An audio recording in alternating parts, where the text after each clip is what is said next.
ko ci recours bi ñu dugal Amadou Ba. ndax njort yi mën naa yegg ba foofu. bon je ne sais pas trop en fait leneen lay xalaat. le contraire lay xalaat. waaw le contraire lay xalaat parce que dama naan sama xel bu gàtt rek. gars yi xam nañ ni comme ñoom dañoo nekk ci logique ñi leen di tam dëmm. ñi leen dañoo bëgg ñàkkal Ousmane. ci jaay ko doole rek. comprendre nga. respecté tuñu yoon seen yoon nekkatul ci loi ñoom daal saa waay Ousmane du bokk par cohérence logique. ki gën a féroce Ousmane sax kooku tamit dans la logique pour logique warta mën a bokk. est-ce que vraiment parce que dès lors que ñoom li ñu leen di jiiñ bu dee lool la ne dañu bëgg a jaay doole Ousmane te Ousmane mii bu bokkut comprendre booyam bi Diomaye bokk mooy gën a compliqué foofu ci ñoom. kon donc est-ce que je me pose une question. Est-ce qu'ils ne sont pas tentés de dire que du am cohérence logique. ñu éliminer Sonko di bàyyi Diomaye te dóoree ca Diomaye lay gën a méttee. te pratiquement même charge ci Ousmane. voilà même charge yi moo nekk ci Diomaye. est-ce que kon seen li nga ma laaj nii. seen question ndigg sërëx yi. am nañ fu ñu bëgg a prétexte nañu jaayee Ousmane Sonko doole ñu jéem koo jaayee Ousmane Diomaye doole jaayee ko. Cheikh Tidiane ji doole léegi nag ñoom jàpp ñoom Habib Sy nga xam ni. comme ni Mbaye Dièye di fay wax c'est sans danger pour mu mën a bokk je n'en sais pas. kon bu la bett bu ñu demee ba le 20 liste ba wàññeeku. waaw non en fait du ma bett. maanaam recours yi abouti non du ma bett. Parce que on fait des suspicions non du ma bett parce que ça fait partie de la procédure aussi.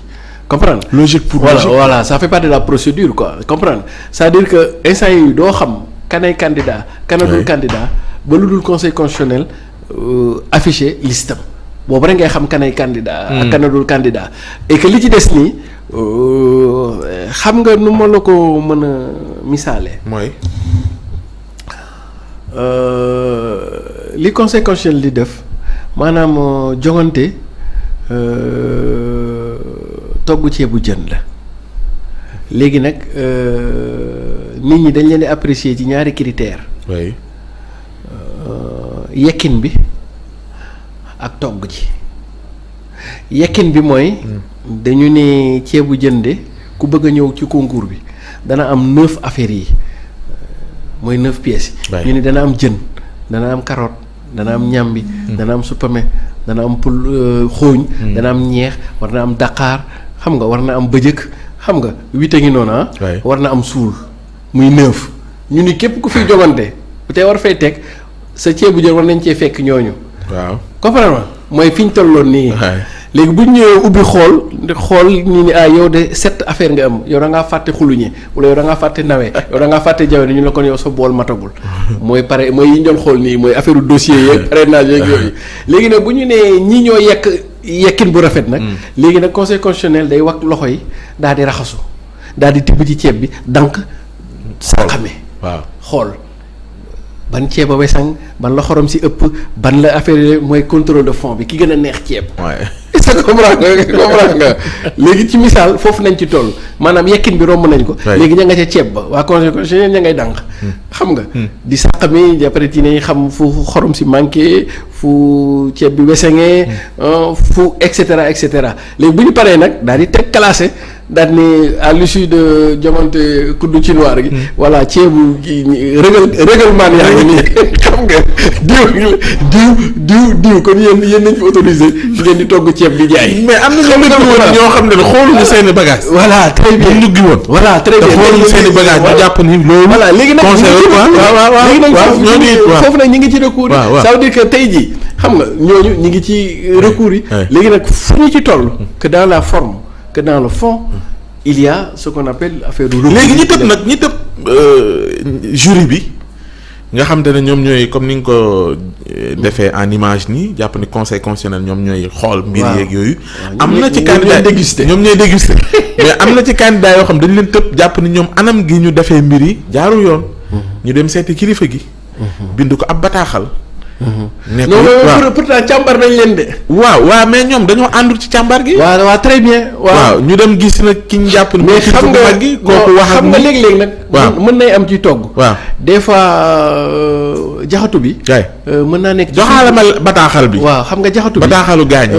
ceeb bi mën na koo muur ba doo ko gis. xam nga des fois ñu togg ceeb waay gars yi di laajte kaani gi.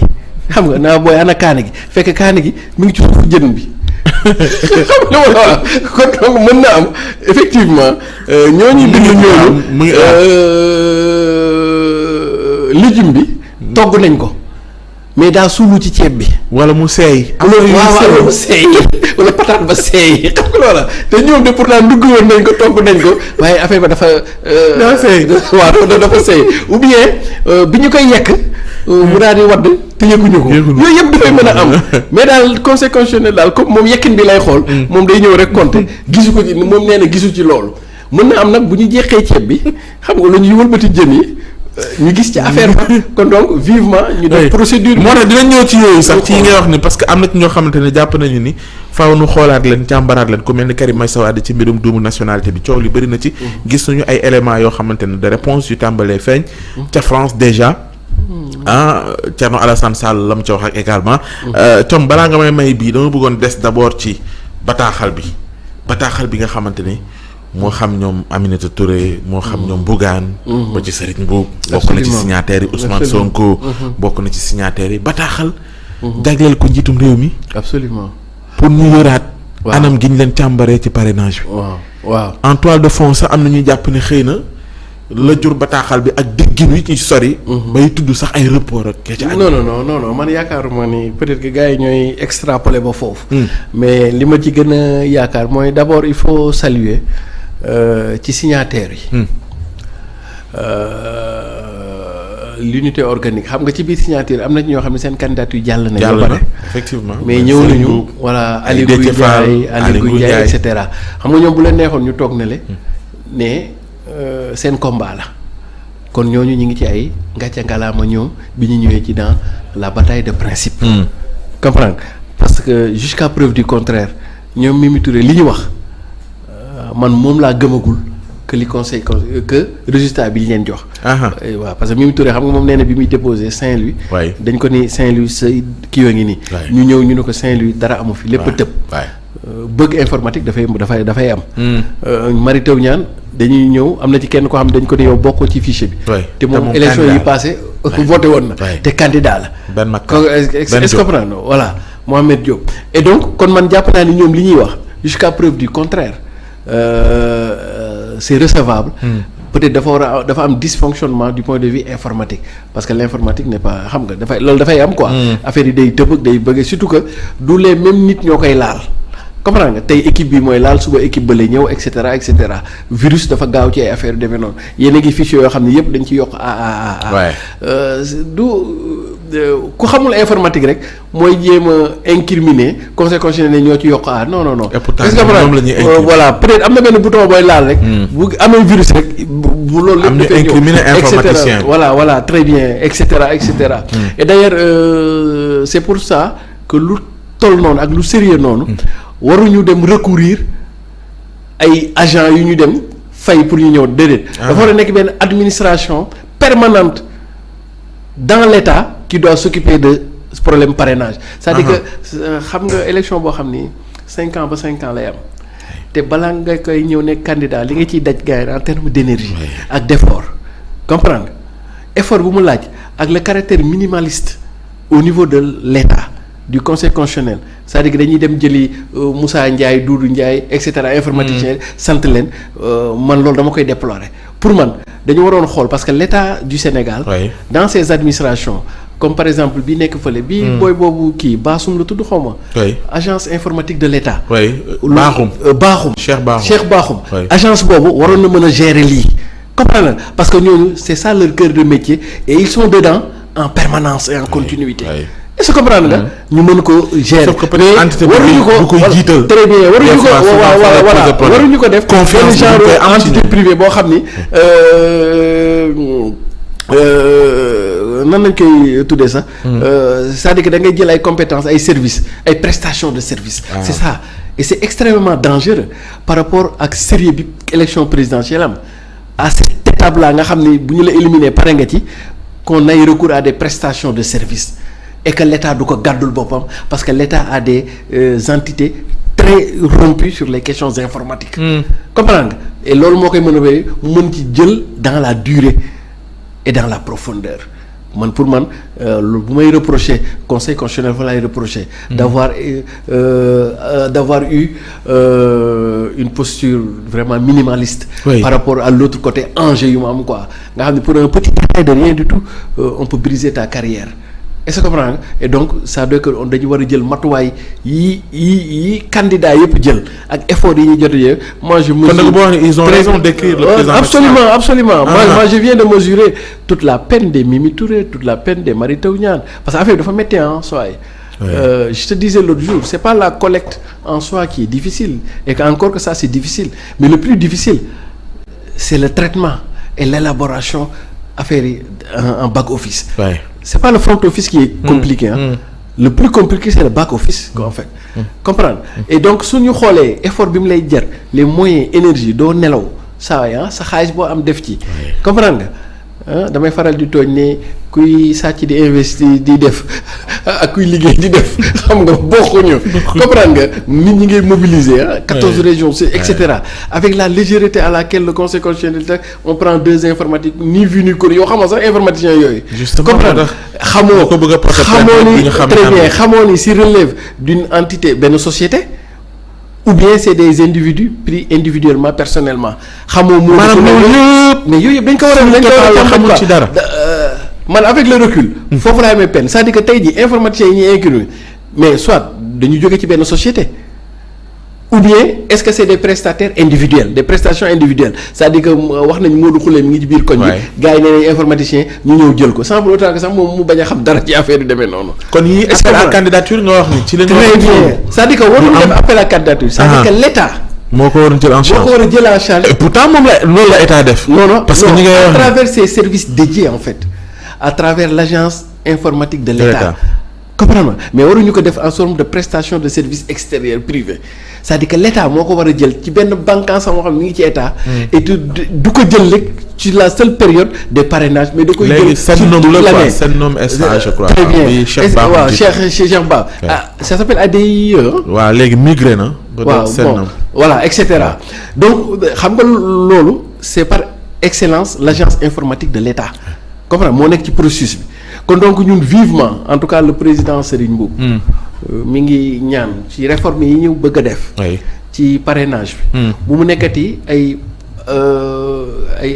prestations de service ay compétences individuelles ou ay cabinets privés na ko une entité dédiée de l'administration publique en l'occurrence agence informatique de l'État boo xam day jël processus bi en amont avant sax ñuy agsi fii.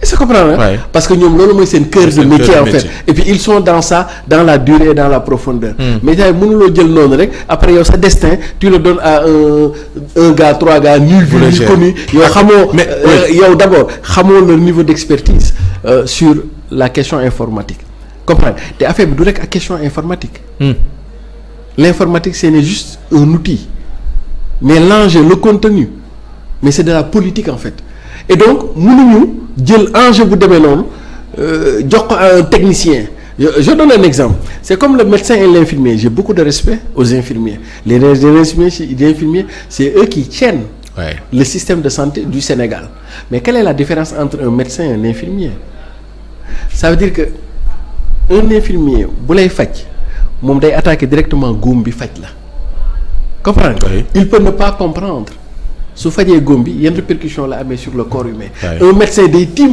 corps bi xam na fii tey bu ko laalee fan lay defaat effet ci kii bi fan lay defaat ci affaire yi demee noonu est-ce que comprends d'ailleurs c'est pour ça que par exemple on te dira les médecins sont dans les actes de soins alors les infirmiers sont dans les actes de soins alors que les médecins sont dans les actes chirurgicaux d'opération. Oui mais xanaa c'est rek. non expliquer rek capacité ak tamit expertise bi nga xamante ne informaticiens yi doon càmbar. mais tey jii ku fi am problème parce que quoi qu'il en soit fi ñu teeri jee. grand ku fi am problème candidat bu fi am problème. informaticiens yi ñu jël et puis yow xam nga gars yi nan lañ doon fonctionner est-ce que tu sais que ce n'est pas la même équipe buy xool affaire yi quoi c'est-à-dire que les gens se mi ngi mel ni rek comme call center quoi ñii dañuy ñëw kii demain ñii ñëw après demain ji du loolu mooy bu dee même résultat yi càmbar nañ leen ne leen yéen manqué ngeen 13 ni ngeen ñëw complété de la même manière noonu lañ càmbaree ñu leen wax léegi yow fooy dugg lu ci président Macky Sall mën non mën na ci dara xam nga lu mu ciy mën parce que fii ba le 3 avril c'est le président de la République oui. Il est clé de voûte des institutions c'est-à-dire que tous les chemins mènent à Rome d'accord fii ba le 3 avril neex naqari président de la République ñi mu nekkee le président du Haut Conseil supérieur de la magistrature c'est comme ça ouais. Conseil supérieur de la magistrature voilà Conseil supérieur de la magistrature noonu la nekkee le protecteur des arts et des lettres noonu la nekkee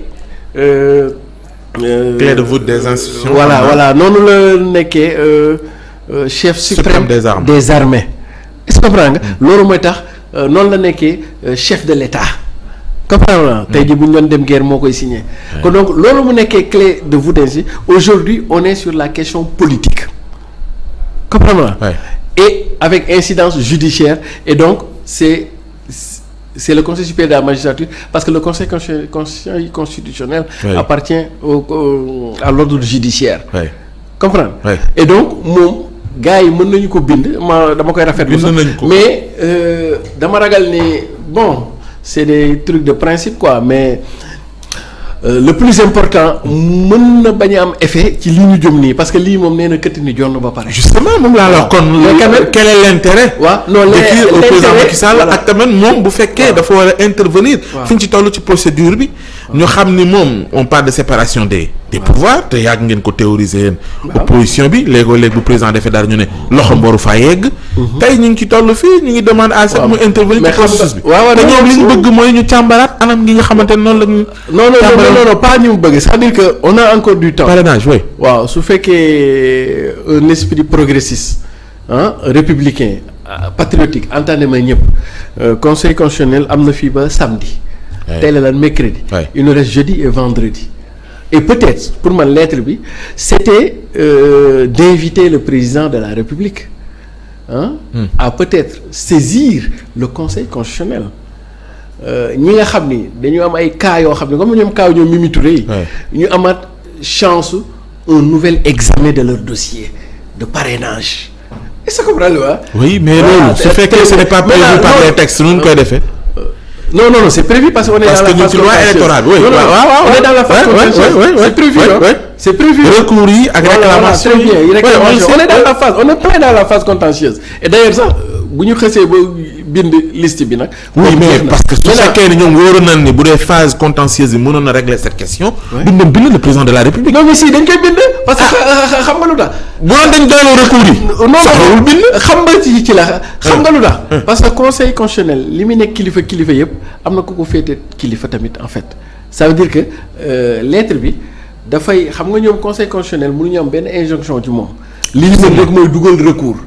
mais président de la République nag ñoom mën nañu ko dugal demande adressé ko une demande est-ce que c'est-à-dire que nous sommes dans les formes républicaines. oui et c'est de bonne guerre quoi. oui c'est de bonne guerre. ça veut dire que par rapport ak li leen yoon may ci pouvoir judiciaire ñoom def nañ ko léegi nag ñi ngi def li leen yoon may ci pouvoir exécutif lenn rek nga mën a def mooy président de la République invité ko comme moom moo jaboote ñëpp finalement pour moom.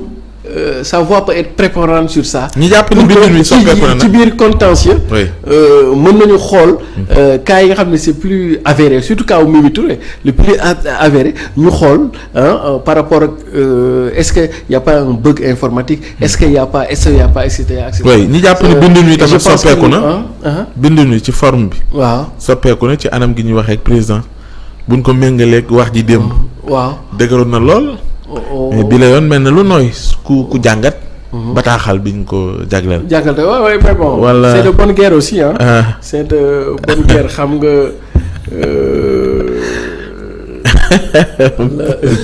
Ousmane yokku dégg nga quoi xam nga. et puis bataaxal bu ñu jagleel président Macky Sall où on a des Ousmane Sonko signataires. Oui, absolument, absolument. Mais j'estime que le ton est ferme aussi, hein. Même si le verbe est dulier, oui, le verbe est dulier, mais le ton et le principe sont fermes, quoi. C'est que c'est un texte, quand on le lit, ça veut dire qu'on a subi des préjudices, on nous a causé un tort arbitraire, et que l'on en demande à celui qui peut régler loolu mu régler loolu, mais dans la courtoisie. Waaw mel na ni tamit xam nga